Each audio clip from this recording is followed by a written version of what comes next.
everybody, so here we are about 2 days after we pulled the pole beans and pulled all the cucumber plants. It's just too exhausting. I had a lot to do Monday. I still have a full-time job, so I had to deal with that. So here we are.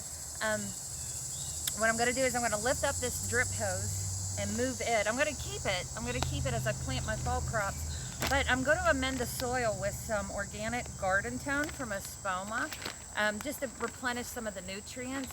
The soil here is 100% compost that we purchase locally in bulk. We get a wonderful deal on it, and what I love about it is there's no waste, there's no plastic bags, so I love that. So I'm going to go ahead and get my gloves on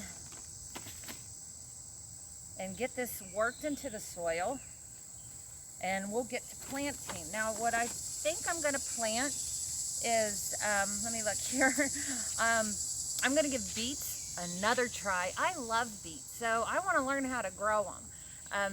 I read that I could grow them in the spring, I can grow them in the fall, so we're going to try this again. I'm also going to do watermelon radishes. I love these. I love these roasted and pickled. They're really good. And I want to try my hand at some rutabagas. According to the package here, it says that, where did I see that? That it's a cool weather crop that could be left in the ground for winter storage if mulched. So why not? Like I said, if you got an empty space in your garden, put something in it. Don't leave this soil to dry out and not get nutrients. If you don't want to plant a fall garden, at least put some zinnia seeds in here, some marigold seeds, something to enrich the soil. And I might, where we took out those cucumbers, I was thinking maybe I'll plant some radish, some cherry bells, the little ones, and some onions, some bunching onions, or as Shane likes to call them, I think he calls them dippy onions or something, but they're great for scallions, for soups and salads, and I just like to eat them and cook with them as well. All right.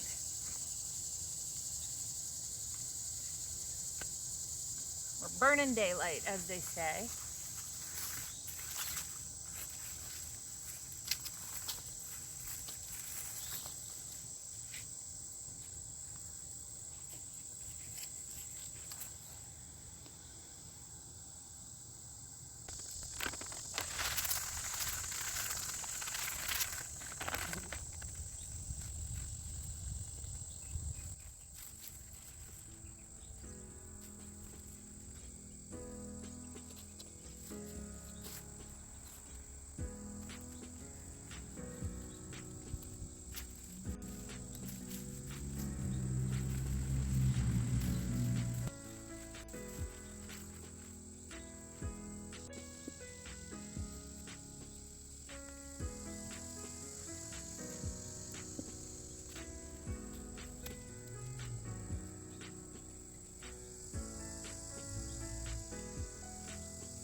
Okay, so these are American purple top rutabagas from Livingston. And it says American purple top is a large, smooth, globe-shaped root with a deep purplish red top above ground and a light yellow body below. The sweet yellow fine-grained flesh turns bright orange when cooked. Have with your favorite entree by itself or mashed with potatoes. And it says rutabaga is a cool weather crop that could be left in the ground for winter storage if mulched. Plant 1/2 inches deep, thin to 6 to 8 inches. They prefer sun, and these take about 90 days to mature. So let's give this a whirl. I'm gonna just plant these and thin them out later so I can increase my chance for germination. I probably shouldn't have taken that off. Okay. I've never grown rutabagas before. I think I ate one in my entire life. And I'm pretty sure I liked it. I'm pretty sure I liked it. I thought I bought kohlrabi and I didn't. And I love kohlrabi. People ask me, where did I get my love for gardening? And well, it was taught, you know, my mother, and she taught me to garden, to plant flowers and to grow seeds. And also growing up, we lived on land that belonged at one time to the neighbor that lived behind us. And every year he would plant an enormous garden of corn and kohlrabi. And he always carried a little pocket knife with him and a little salt shaker. And when that kohlrabi was ready, he'd rip it out of the ground and cut all the stuff off with his little pocket knife and cut it into little chunks for us kids, sprinkle a little salt. And that's how I learned to grow vegetables and to appreciate things. And I was very young when he passed away. And I remember a lot that he taught us. I wish I could remember more, and I wish he was around. But I'm sure he'd be real proud of the garden that I've created. These seeds are so tiny. And I'm just gonna drop them in here. And then as they sprout, I'll get rid of them. I'll be a cutthroat gardener and get rid of the little ones. Only the strong survive, right? I don't even know if I'm doing that right. We'll learn, won't we? We will learn, huh?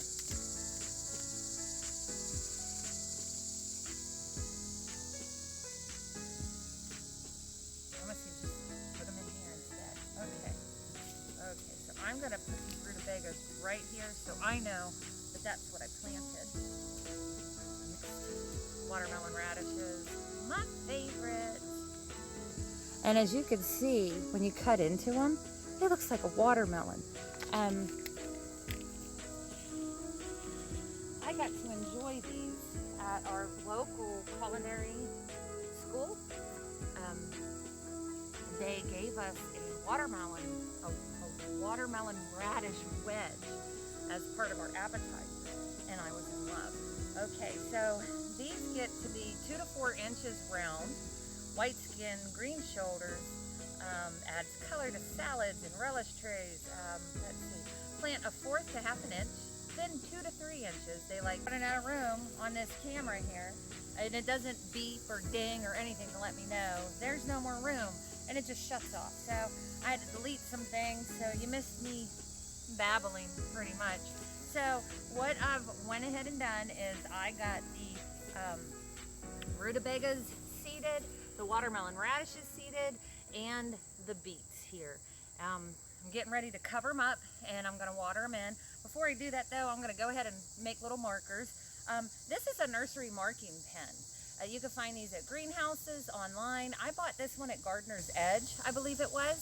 And what's great about these compared to the Sharpie is they actually can withstand, the ink can withstand the rain and the sun and the elements beating down on it. I've tried Sharpies and other markers in the past, and it just fades away. So I'm going to mark these up. I don't know how to spell rutabaga. R-U-T-A-B-A-G-A. I'll never ask that again.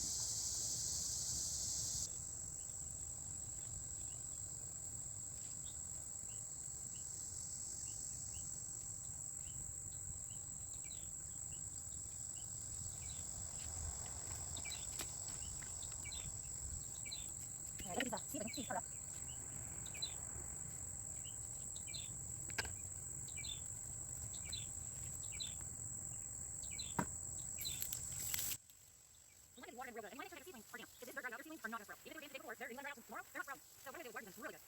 And I'm going to cover this area up with a little bit of cardboard. And the reason is because we have some hot days coming, and the sun is going to cook this really well. So I put the cardboard over to kind of help keep it damp. I'll check on it again tonight and tomorrow morning before I start watering it again. And then when I see the sprout, I'll be able to remove the cardboard. You can put it down and take a shade cloth if you have it. Well, I mark the rows. I have no idea where anything is right now. And once they start to sprout, I'll redo the drip coats for the soda rows. I'll redo the soda rows in this area. Let me grab my handy dandy cardboard here. Oh, this was the box that the bean pole came in. How fitting. Bean tower. So I'm just gonna put that there, and that's gonna protect it. Now we normally don't have to, normally in Ohio and grow zone 6B in the Ohio Valley, I don't have to worry about doing this in the spring. The sun and the heat is never strong enough, but in midsummer, mid to late summer, in order to get that fall crop, covering these is gonna be their best protection against the wind and the sun and the heat.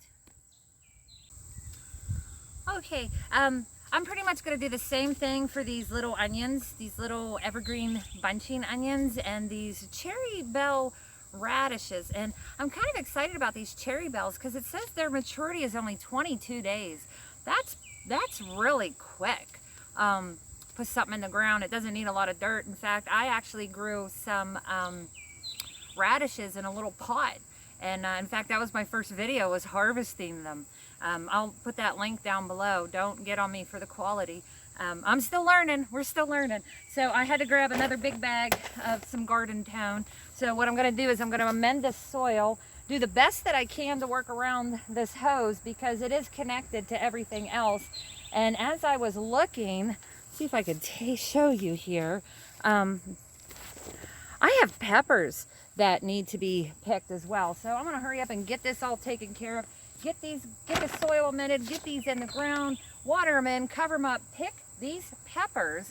And I see some Amish paste tomatoes need to go in the house too. That's just what happens this time of the year. It's a constant. Everything is finally producing, it's ripening, it's crunch time of getting us all taken care of.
Okay, I am running out of camera space, so I just wanted you to know that I picked some peppers, and I also picked a lot of tomatoes too. Let me see. Ooh, okay, so this is the time of the year too. I trimmed off a bunch of branches of the tomatoes that were covered in blossoms. It's too late in the year for those to actually turn into tomatoes that will grow to their capacity and ripen and be delicious. The temperatures are going to begin to change, and I believe once those temperatures get to like 63, you'll have to look it up, the tomatoes just won't ripen. And I don't want to be stuck with a bunch of green tomatoes. Last year I had a ton of green tomatoes. I tried to do stuff with them.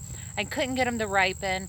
They were on plants that had blight, so they didn't ripen nicely. They started getting like white fungus dots on them. I had to trash an entire box of tomatoes last year. So this year I'm staying on top of it. I'm cutting down a lot of stuff. It's only me and my boyfriend, and then of course I share with a lot of people. And Shane doesn't even eat tomatoes until I turn them into sauce or ketchup. So that's what's been going on here. Olivia didn't join me again today because it's been hot, and that's why she hasn't been in the videos. When it's hot outside, she's a black cat. She gets hot out here. So she likes to stay in the house or stay closer to the house in the shade. She's not really into sitting down here with me when it gets warm like this. Once again, everybody, thank you for watching. Thanks for hanging out with me. Like, subscribe, do the thing, and happy gardening.